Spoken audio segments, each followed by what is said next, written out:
컨디션 괜찮으세요? 오늘요? 괜찮습니다. 안 좋아도 괜찮게 만들어야죠. 잠깐만요. 밖에서 보기 힘드신데 네네. 오늘도 어렵게 자리해주셨네요. 오늘 주제는 약간 직장인들 관련해서 주식하고 싶어하는데 선뜻 못하는 친구들이 많아요. 근데 어떤 게 궁금하냐 물어보니까 네. 어떤 주에 투자해야 무조건 버는지. 무조건 버는지? 네. 아니, 무조건 버는 주식이 있으면 일단 제가 사지 않을까요? 근데 이 질문을 하기 전에 제가 그분한테 여쭤보고 싶은 것 중 하나가 인생 한 방을 추구하시는 분이신가요? 아니면 뭔가 그래도 연단위 기준으로 따져봤을 때 두 자릿수 수익률이면 만족한다 이신 분이신가요? 후자인 것 같아요. 후자이신 것 같으신가요? 그럼 제가 그분들한테는 명확하게 있어요. 옛말에 이런 말이 있어요. 시가총액 1위가 바뀌면 그 종목을 매도하고 새롭게 올라오는 시가총액 1위의 종목을 산다.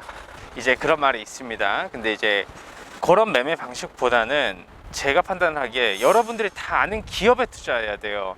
여기서 우량주를 투자를 하는 방법에 대해 제가 두 가지를 하나 그러면 말씀드릴게요.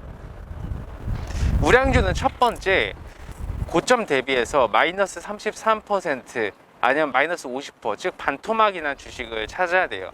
대신에 시가총액이 최소한 2, 3조 이상 되는 거죠. 대형주여야 됩니다. 예, 최근에 뭐 삼성 SDI, 뭐 SK 이노베이션 이런 종목군들 정말 많이 빠졌어요. 분쟁 이슈가 있어서. 근데 그런 종목군들을 어설프게 들어가는 게 아니라 정확하게 한 3분의 1 토막은 나야 돼요. 마이너스 한 2, 30% 빠진 종목을 사면 돼요. 대신에 세 번을 나눠서 어떻게? 마이너스 33에 내가 비중 뭐 20%를 산다. 마이너스 40%에 내가 비중 20%를 사고 마이너스 50%에 내가 비중 30%를 사서 한 종목에 투자를 하겠다 라는 그런 계획이 있어야 되거든요. 대형주 종목에서 우리가 다 아는 뭐 현대차, 기아차 이런 것도 다 포함을 해서요. 이런 종목군을 투자를 할 때 대부분의 이제 펀더멘탈, 그러니까 밸류에이션에 영향을 줄 수 있을 만한 악재로 빠지는 경우는 많이 없거든요. 그 정도 빠지려면 시장이 무너져야 돼요, 대부분. 예. 근데 개별적인 악재가 있는 종목은 사실 내가 투자하기 전에 뉴스 한 번만 쳐봐도 다 나오니까 그런 종목은 걸러지죠. 그렇기 때문에 개별적인 악재가 없는데 시장이 빠져서 시장의 주도주급 종목, 내가 올라가면 시장이 올라간다, 이런 종목을 시장이 무너졌을 때 눈 감고 사면 돼요. 시장이 무너졌을 때 눈 감고 사면 올라갑니다. 대신에 그거는 이제 시간을 투자를 해야 되는 방식이다 라는 말씀을 드리고 싶어요. 아니면 우량주들 중에서 최소한 두세 달 안에 거래 대금이 1조 원, 2조 원, 3조 원 이 정도 터져줄 정도로 시장이 많이 부각을 받았었던 종목, 제일 최근에 기아차, 현대차, LG전자 이런 종목이 있었어요. 근데 저희 허브경제TV 유튜브 채널에서 이런 종목군들은 계획만 딱 나눠서 사면 무조건 수익 난다 그랬어요. 제가 대부분 그런 말 잘 안 하는데 이건 그냥 무조건 수익 난다, 이 계획대로만 잘 하면. 시장에서 이슈와 모멘텀이 있고 섹터가 내가 올라가면 난 시장을 주도해, 이렇기 때문에 그런 종목군들은 떨어지면 분할매수. 근데 우량주도 분할 매수를 해야 돼요. 그럼요. 네. 기초적인 질문. 기초적인 질문일 수 있는데 이 세상에서 분할 매수를 안 하는 것만큼 어리석은 투자가 없어요. 분할 매수를 인간이 왜 분할 매수를 안 하는 줄 아시나요, 피디님? 피디님은 주식 투자를 안 하시니까 모르실 수 있는데 분할 매수를 안 하는 이유가 뭐냐면 그 사람의 욕심 때문이에요. 왜냐하면 내가 300만 원으로 50% 수익 챙기면 150만 원 수익인데 1000만 원으로 30% 수익만 챙겨도 300만 원이거든요. 내 눈에 가시적으로 찍히는 그 숫자 때문에 그 이성적인 판단을 못해요. 주식이라는 거는요, 주식 종목 선정이 10%면 계좌 포트폴리오 관리가 80%예요. 네, 내가 어떻게 계획을 가지고 분할 매수를 하느냐에 따라서 내 주식의 80%가 달라지는 거예요. 아셨죠? 종목 선정도 중요한데 나머지는 분할 매수다. 또 그런 질문 하더라고요. 지금이 적기인지 아닌지. 지금이 적긴지 아닌지? 적기면 주식 투자를 하고 싶다는 거예요. 이거는 제가 이런 말씀을 드리고 싶어요. 올라가면 너무 올라가서 못 산다 그러고 내려가면 더 떨어질까 봐 무서워서 못 사고, 그게 왜 그 말이 나온 줄 알아요? 분할 매수 안 해서예요. 다 연관이 돼 있네요. 네, 왜냐하면 올라가든 내려가든 수익은 나와요. 그걸 인지해야 돼요. 올라가는 시장에서만 투자를 할 거였으면 진짜 저점에서만 공략한다고? 그럼 그 사람은 지금쯤 여기가 압구정이잖아요. 아 저거 뭐 한 700억짜리 건물 하나 가지고 있어야죠. 예, 올라가든 내려가는 건 중요하지가 않아요. 이 매크로 시장에 대한 이해도와 환경을 따져서 얘기를 하자면 지금은 리플레이션 국면이기 때문에 매수 포지션을 잡는 게 맞아요. 근데 그럼에도 불구하고 지금이 시장의 하방 포지션이라고 하면 계획을 바꿔서 매수하면 돼요. 매수하고 싶은 종목이 있었어? 내가 20% 들어가려고 했었네. 1억 기준으로 뭐 2천만 원 들어가려고 했었으면 2천만 원을 좀 줄여서 1천만 원만 일단 들어간 다음에 9천만 원 가지고 언제 들어갈 시기를 보는 거예요. 도초병을 세워두면 되는 거죠. 미리 던져놓는 미리 슬쩍 그래 1천만 원 일단 한번 보자 그러는 거죠. 낚시 미끼 하나 딱 던져두고 이때다 싶으면 지금이니 하면서 이제 딱 찍어야죠. 직장인들이 요즘에 9시만 되면 화장실 간대요.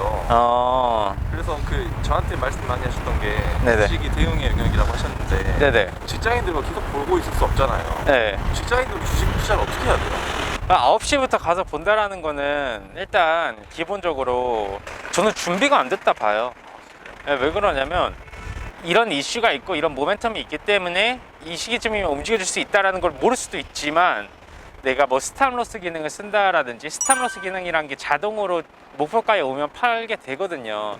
내가 얼마까지 가져가겠다라는 내 이제 목표치가 있어야 돼요.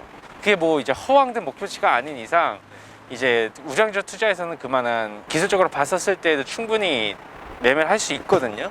그래가지고 9시 되면 땡에서 볼 게 아니라 내가 여유될 때 봐야 되는 거예요. 주식 투자라는 건 장 마감하고 나서 분석하고 매매할 계획을 다 가지는 거고 장중에는요 냉정하게 내가 분석하고 내가 알고 있었던 관점을 장중에 지켜만 보는 거예요. 근데 그걸 9시부터 땡에서 본다라는 게 내가 모르는 뭔가 있었나 하고 올라가나? 아니면 그 코스닥에서 뭐 급등주 나오는 거 단타 칠 만한 거 없나?가 되기 때문에 9시에 땡 가서 보는 거예요. 준비가 안 된 거예요. 예, 준비가 됐으면 아침 딱 장 시작하고 내 매매할 종목이 정해져 있으면 미리 매수 주문 걸어두고 미리 매도 주문 걸어두면 그냥 내 본인 업무 보면 되는 거예요. 운용 자금이 너무 적어서 수익이 나도 얼마 나지 않는다. 뭐 주식에서도 빌려서 할 수 있다던데. 신용 미수 매매라고 해요. 레버리지를 써서 하는 건데 아니 내가 돈 100만 원도 200만 원으로 못 만들어 본 사람한테 1억을 쥐어준다고 그게 2억이 될까요? 그 100만 원을 1억이라는 돈이라고 생각을 하고 그 자금을 부풀려 봤을 때 내 자금 운용이 되는 거예요. 계좌 관리와 포트폴리오 운영 관리 능력은요 기본적으로 소액 투자를 어느 정도 만들어 본 경험과 능력이 있어야지 고액을 관리할 수 있는 거예요. 소액조차도 관리를 못하는 사람이 고액을 건드린다고 될까요? 내 자기 그릇에 안 맞는 투자를 하게 되면 손이 떨려요. 내 주식 투자를 봤었을 때 1%, 2%, 3%, 5%, 마이너스 10% 떨어지는 순간 내가 마이너스 10만 원이면 흔들리지 않는데 내 계좌에 마이너스 1억 찍혀 있다 생각해봐요. 마이너스 10%인데 그러면 나 잠 못 자요. 한강이 생각나는 거예요. 그래서 주식 투자하다가 한강 간다라는 말이 그 말에서 나오는 거예요. 저는 손절을 하루에 5천만 원 정도 쳐도 에라이 똥 밟았다 라고 생각을 하고 넘어갈 수 있어요. 근데 누군가한테 하루에 5천만 원 손절 치면 나가 죽고 싶을 거예요. 진짜 그런 심정이 들 수 있으니까. 그 트레이더마다의 그게 있어요. 뭐라고 할까요? 감내할 수 있을 만한 손실의 크기. 그게 그릇입니다. 그런 그릇은 처음부터 만들어져 있는 게 아니라 만들어 가야 돼요. 그래가지고 어느 정도 일정 자금을 부풀릴 수 있어야지 내가 고액을 운영할 수 있다라고 얘기하는 겁니다. 이건 진짜 중요한 부분이에요. 많은 개인 투자자분들이 그래요. 허브유니 TV 와가지고 돈 좀 벌었다고 대출을 받았다고 하시는 분들 정말 많아요. 근데 그분들 제가 직접 제 번호로 전화해가지고 뚝배기 탔겠습니다. 네. 내가 하지 말라. 그랬죠. 그분들을 위해서 하신 걸 수도 있겠네요. 네, 그쵸. 이거는 내가 손이 떨리기 시작하면요 이성적인 판단이 안 돼요. 이성적인 판단이 안 되면 감정적인 행동이 나와줄 수밖에 없어요. 저쪽은 기관총 들고 핵폭탄 들고 싸우고 있는데 나 혼자 딱총 들고 있는 상황에서 거기에 감정 컨트롤까지 안 된다? 그럼 죽어야지. 그거 진짜 죽는 거예요. 전쟁터에서 생존이 안 됩니다. 주식 투자는 전쟁입니다. 전쟁. 그런 거 보면은 전문가들이 막 리포트 보면서 이 종목들이 오를지 안 오를지 분석하는 분석하고 준비하고 하는데 이 개인이나 직장인들의 자기의 주식을 어떻게 공부해야 될지 좀 막연할 것 같아요. 저희 허브경제TV에 이제 초급자로 다 있거든요. 초급자를 다 오픈해놨으니까 일단 한번 보시고요. 내가 기업의 펀더멘탈을 공부하고 싶다라고 하면 시간을 투자할 수밖에 없어요. 진짜 내가 직장인이어서 시간 투자를 할 시간이 없다라고 하면 정말 죄송한데 그분들한테 말씀드리자면 이 세상에서 시간이 없다라는 것만큼 구차한 핑계가 없습니다. 시간이라는 건요, 내면 나와요.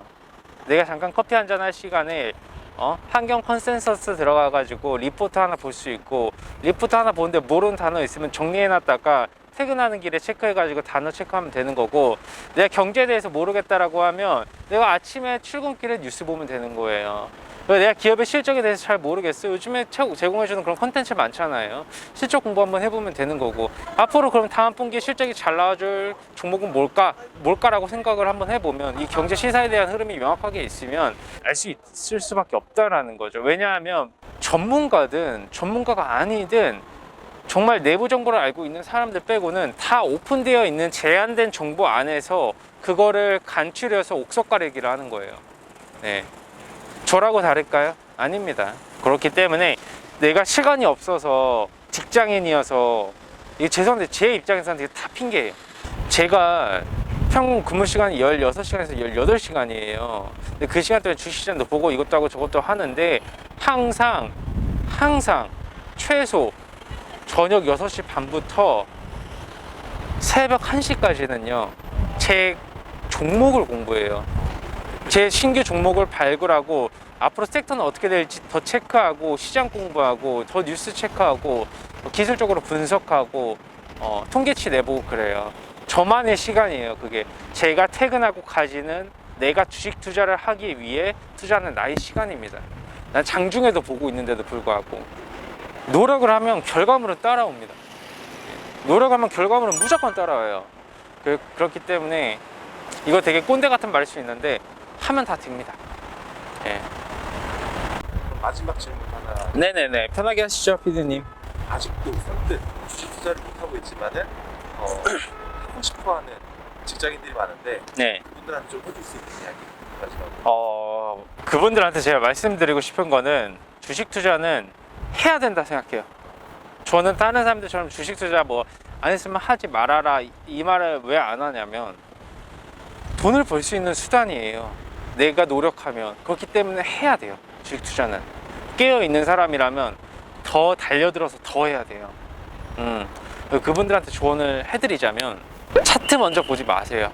MTS 보면서 주가가 올라가나 빠지나도 보고 차트가 어떻게 생겼나 일봉도 공부하고 그러는데 차트는 제일 후순이고, 일단은 시장, 섹터, 종목입니다. 주식시장이 어떻게 흘러가고 있는지 알아야 돼요. 서당계 3년이면 풍어를 읽습니다. 뉴스 매일마다 이해 못해도 보시고요. 뉴스 하나에서 아 그래? 이 뉴스를 보면서 내가 어떤 걸 알 수 있을까? 미중 무역 분쟁이 일어난대. 미중 무역 분쟁에서 뭐 중국에서 히토류를 제한을 한다라고 하네? 그럼 히토류는 뭐야?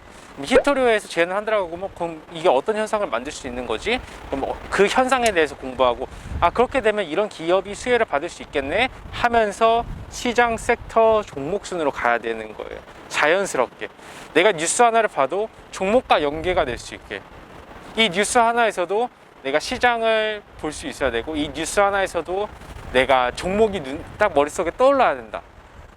뭐 예시를 들어서 문재인 대통령 지지율 30% 이렇게 여론이 안 좋다라고 했었을 때 그 여론을 보고 아 현 정부가 못하는구나 라고 생각을 할 게 아니라, 현 정부가 못하게 되면 누가 수혜를 받을 수 있지? 반대급부는 뭐가 있지? 아 국민의힘이 요즘 지지율이 높아지네? 아 이번에 보궐선거 있잖아. 보궐선거 있는데 누가 이길 것 같아? 오세훈이 이길 것 같네? 근데 일정이 얼마 안 남았어. 아 근데 내년에 대선이야. 그럼 내년 대선 해가지고 민주당 쪽에서 나와줄 수 있는 누가 있지? 라고 이렇게 연동이 돼야 돼요.